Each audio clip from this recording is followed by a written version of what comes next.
Hi viewers, எல்லாருக்கும் வணக்கம். நீங்கள் இப்போ பார்த்துட்டு இருக்கிறது வந்து சப்போட்டா மரம் தான். பொதுவாகவே இந்த சப்போட்டா பழம்லாம் சாப்பிட்டிங்கன்னா ஒரு மாதிரி உங்களால் எனர்ஜியாக வந்து ஒரு புத்துணர்ச்சியாக வந்து ஃபீல் பண்ண முடியும். அதுக்கு காரணம் என்னென்னா, இந்த பழங்களில் இருக்க அந்த ஃப்ரக்டோஸ் சுக்ரோஸ் என்ற அந்த எளிய வகை சர்க்கரை தான்.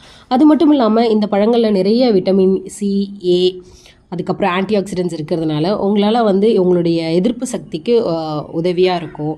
எனர்ஜியாக ஃபீல் பண்ணுவீங்க. உங்களுடைய ஸ்கின்னுக்கும் வந்து நல்லது. பிபி கண்ட்ரோல் பண்ணும். அது மட்டும் இல்லாமல் முக்கியமாக பார்த்திங்கன்னா இந்த செரிமானத்துக்கும் வந்து உதவும். வண்டல் மண்ணில் வளரக்கூடிய இந்த சப்போட்டா மரங்கள் வந்து ஜூன்லேருந்து டிசம்பருக்குள்ளே நீங்கள் வந்து நடவு செய்யலாம். 10லேருந்து 38 டிகிரி செல்சியஸ் இருக்கிற இடத்துல நல்லாவே வளர்ந்து நல்ல பழங்களை வந்து கொடுக்கும். ஒருவேளை 43 டிகிரி செல்சியஸ் தாண்டுற பட்சத்தில் அதோடைய பூக்கள் வந்து உதிர்றதை உங்களால் பார்க்க முடியும். ஸோ ரெகுலராக வந்து தண்ணீர் பாசி நீங்கள் வந்து வளர்த்தீங்க அப்படின்னா இதுலேருந்து உங்கள் மரங்களை வந்து நீங்கள் பாதுகாத்துக்கலாம். கால்சியம் கண்டென்ட் அதிகமாக இருக்கிற மண் மட்டும் இதுக்கு செட் ஆகாது.